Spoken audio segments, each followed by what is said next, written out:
Hey, Mr. Sam, welcome to my office.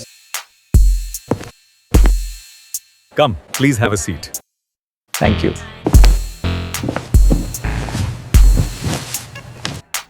So, Mr. Sam, तुमने ईरा के बारे में क्या सोचा है? I am confused. मैं कुछ समझा नहीं। तुम कल ईरा से मिले और उसे कोई जवाब दिए बिना लौट आए। क्या तुम्हें लगता है कि मुझसे कोई बात छिपी है?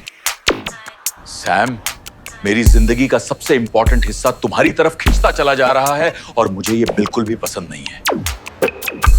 तुम ही बताओ, ऐसी सिचुएशन में एक बाप को क्या करना चाहिए? आप इसमें अकेले नहीं हैं। मुझे भी बहुत वक्त लगा इसे समझने के लिए। टू बी प्रिसाइज, सिचुएशन को ओपन माइंड से समझना चाहिए, पर उसके लिए एक लेवल की अंडरस्टैंडिंग और बैलेंस्ड अप्रोच चाहिए। चलो, ओपन माइंड रखते हैं। सीधा जवाब दो। क्या तुम ईरा को पसंद करते हो? Do you have feelings for her? Yes sir. Well, in that case, तुम दोनों का एक साथ फ्यूचर क्या है? कुछ नहीं।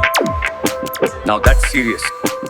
इसका मतलब है कि तुम उसके इमोशंस के साथ खेल रहे हो, हैं? नो सर, मैं तो इन इमोशंस को सही डायरेक्शन देने की कोशिश कर रहा हूँ।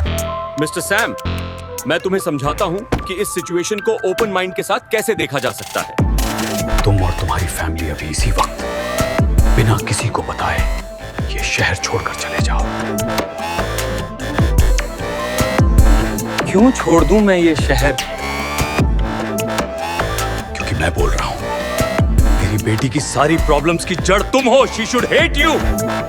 तुम्हारे नाम से ही उसे नफरत होनी चाहिए, वरना अपने तरीके से तो मैं तुमसे ये सिटी छुड़वा ही लूंगा। हो सकता है कि जैसा मेरे साथ हुआ वैसा ही मेरी प्रेजेंस ने ईरा के अंदर भी कुछ ऐसा ट्रिगर कर दिया हो जो इमोशंस बन के बाहर आ गया हो। अगर ऐसा है तो मैं उसकी पूरी रिस्पॉन्सिबिलिटी लेता हूं और उसे ठीक करने की जिम्मेदारी भी मेरी ही है।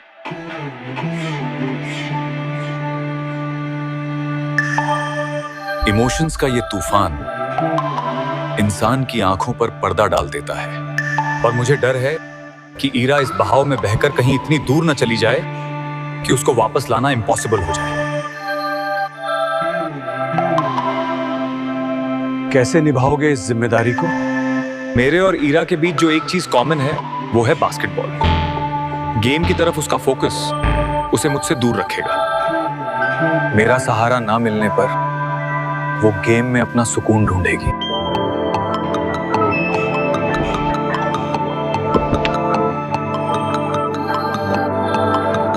मुझमें एक कमाल की खूबी है। मैं अपने गुस्से को पीकर उसे अपनी जीत का रास्ता बनाना जानता हूं। हालांकि मैं तुमसे बहुत डिसअपॉइंटेड हूं, फिर भी ईरा को सही रास्ते पर लाने के लिए मैं तुम्हें एक चांस दूंगा।